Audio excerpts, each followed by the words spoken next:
இனிய நண்பர்களே, இந்த கவிதையை முதலில் படிக்கும்போது இதுவெல்லாம் கவிதையாகுமா என்றுதான் தோன்றியது. அப்புறம்தான் பார்த்தேன், இது நமது அருமை நண்பர் நித்யானந்தன் அவர்கள் பகிர்ந்த கவிதை என்று. அவர் படித்து ரசித்து பகிர்ந்தார் என்றால் அந்த கவிதையின் தரம் எப்படி இருக்கும்? மீண்டும் பார்த்தேன், படித்தேன், உணர்ந்தேன். ஆஹா, எவ்வளவு ஒரு அருமையான கவிதை தேர்வு! வானம் உயர்ந்த கதை. இது கவிதை. இதை படைத்த கவிஞர் ஜே. பிரான்சிஸ் கிருபா. இவரது கவிதைகளை நான் அதிகம் படித்ததில்லை, இனிமேல் படிக்க வேண்டும் என்று தோன்றுகிறது.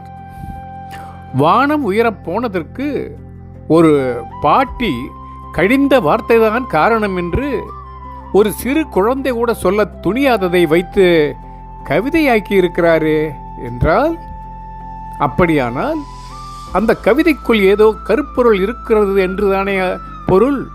அது என்ன? வாருங்கள் ஆய்வு செய்வோம். இதை உற்று பார்க்கும்போது ஒரு பாட்டியின் வாழ்க்கை சம்பவம் அல்ல என்பது மட்டும் விளங்குகிறது. ஒவ்வொரு மனிதனும் தன் வாழ்க்கையில் கடந்து போகும் ஒரு உள்ளார்ந்த அனுபவத்தின் குரல்தான் அது. வானம் உயர்ந்த கதை. இந்த தலைப்பில் நம் அனுமானத்தை அப்படியே முறியடிக்கிறது. இந்த கவிதையின் ஆன்மாவே தலைப்பாக வந்திருக்கிறது, முன்கூட்டியே சொல்லிவிடுகிறது. இந்த கவிதையில் வரும் வானம் என்பது இங்கு வெறும் ஆகாயம் அல்ல. ஆகாயம் என்பது வெற்றிடமே என்றாலும் வெறித்து பார்க்கும்போது எத்தனை பிரம்மாண்டம்! அளக்க அடங்காத, கைக்கு அகப்படாத வானம். எவ்வளவு ஏறி போனாலும் எட்டிப் போகும் வானம். கனவுகளின் உயரம், மனிதனின் மன விரிவு போல வாழ்க்கையை நோக்கும் பார்வையின் உயர்வு ஆகியவற்றின் உருவகம்தான் கவிதை சொல்லுகின்ற வானம். வெளியில் நடந்த ஒரு சம்பவம் இல்லை, இது மனதுக்குள் நடந்த ஒரு மாற்றம். கவிஞர் கூறுகிறார், சனியே தூரப்போ.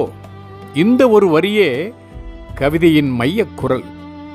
இங்கு சனி என்பது துன்பம், தோல்வி, அவமதிப்பு, மனச்சோர்வு, சும்மா இருந்தாலும் சூழ வந்து நிற்கும் ஒரு தொல்லை ஆகிய அனைத்துக்கும் பொதுவான ஒரு அடையாளம். கவிஞர் அவற்றை எதிர்த்து போராடவில்லை, அவற்றிடம் அஞ்சவும் கெஞ்சவும் கூட இல்லை. தூரப்போ என்று ஓங்கி உரத்து சொல்லும் ஒரு தைரியம், அதுதான் கவிதையின் மன வலிமை. அது மனநிலையின் மாற்றம். கவிதையின் தொடக்கத்தில் சுமை, சோர்வு, கடந்த காலத்தின் பாரம் தென்படுகிறது. ஆனால் முடிவில் புதிய பாதை, புதிய நம்பிக்கை, புதிய உயரம் பிறக்கிறது. அதனால்தான் கவிஞர் கூறுகிறார், அன்று உயரத்துக்கு ஓடியதுதான் நீங்கள் இப்போது காணும் வானம் என்கிறார். இங்கு வானம் அடைந்த இலக்கு அல்ல, அடைந்த மனநிலை. இந்த கவிதையின் சிறப்பு என்ன?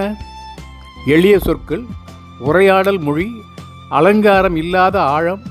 இவை படிமங்கள் இல்லை, பெரும் ஓமைகள் இல்லை, ஆனால் உண்மை இருக்கிறது.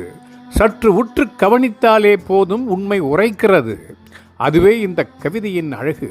இந்த கவிதை தோல்வியடைந்த ஒருவருக்கான ஊக்ககம், சோர்ந்த மனங்களுக்கு ஒரு கருவி, துச்சம் என்று சொல்லி உச்சத்திற்கு செல்லும் வழி, நானும் உயரலாம் என்ற நம்பிக்கை, எல்லாவற்றையும் தருகிறது.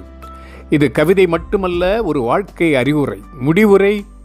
வானம் உயர்ந்த கதை என்பது வானம் உயர்ந்ததை சொல்லும் கவிதை அல்ல, மனிதன் மன உறுதியால் உயர்ந்ததை சொல்லும் கவிதை. நம்மால் அச்சமின்றி, தயக்கமின்றி, குழப்பமின்றி உறுதியாக நமக்கு இடையூறு தொல்லை தருகின்ற சனியை துரத்த முடிந்த நாளே நம் வாழ்க்கையின் தரம் வானம் போல் உயரத் தொடங்கும் என்று சொல்கிறது. நண்பர்களே, கவிதையை எனக்கு புரிந்த வகையில் நான் பொருள் கூறிவிட்டேன். நீங்கள் எப்படி பொருள் கொண்டீர்கள் என்பதை பின்னூட்டமாக தாருங்கள்.